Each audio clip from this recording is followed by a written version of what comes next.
நண்பர்கள் அனைவருக்கும் வணக்கம். இன்னைக்கு நம்ம இந்த வீடியோல சூரிய கிரகணம் இந்தியாவில் எப்பொழுது தெரியும், சூரிய கிரகணத்தன்று என்ன செய்ய வேண்டும், என்ன செய்யக்கூடாது என்பதை பற்றி விரிவாக பார்க்கலாம்.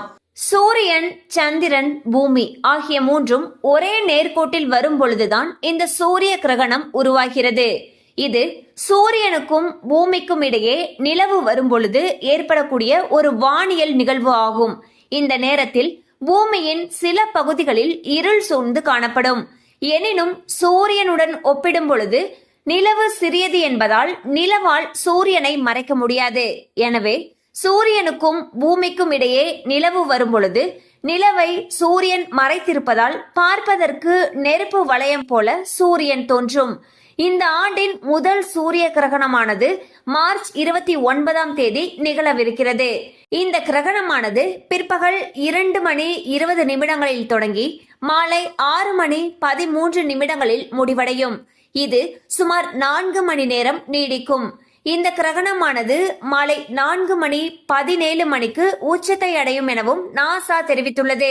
சந்திர கிரகணத்தை வெறும் கண்களால் பார்க்கலாம். ஆனால் இந்த சூரிய கிரகணத்தை வெறும் கண்களால் பார்க்க கூடாது.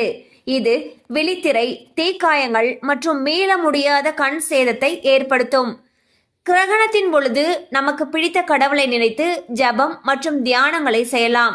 கிரகணம் முடிந்த பிறகு குளித்துவிட்டு வீட்டை சுத்தம் செய்து விளக்கேற்றி அருகில் உள்ள கோவிலுக்கும் சென்று வரலாம். கிரகணம் நடைபெறும் பொழுது கிரகணத்தின் அலைகள் நம்மீது படாமல் பார்த்து கொள்ள வேண்டும். குறிப்பாக குழந்தைகள் மற்றும் கர்ப்பிணி பெண்கள் வெளியே வரக்கூடாது. கிரகணத்தின் பொழுது சமைக்கவும் கூடாது, சாப்பிடவும் கூடாது. கிரகணம் தொடங்குவதற்கு 1 மணி நேரத்திற்கு முன்பாகவும் கிரகணம் முடிந்த பிறகு 1 மணி நேரத்திற்கு பின்பாகவும் தான் உணவை உண்ண வேண்டும். கிரகண நேரத்தின் பொழுது கர்ப்பிணி பெண்கள் கத்தி போன்ற கூர்மையான பொருட்களை தொடவோ அல்லது கையில் வைத்திருக்கவோ கூடாது. மேலும் ஆசியா, ஆப்பிரிக்கா, ஐரோப்பா, அட்லாண்டிக் பெருங்கடல், ஆர்டிக் பெருங்கடல், வட அமெரிக்கா மற்றும் தென் அமெரிக்காவிலிருந்து இந்த சூரிய கிரகணம் தெரியும். ஆனால் இந்த சூரிய கிரகணத்தை இந்தியாவிலிருந்து பார்க்க முடியாது.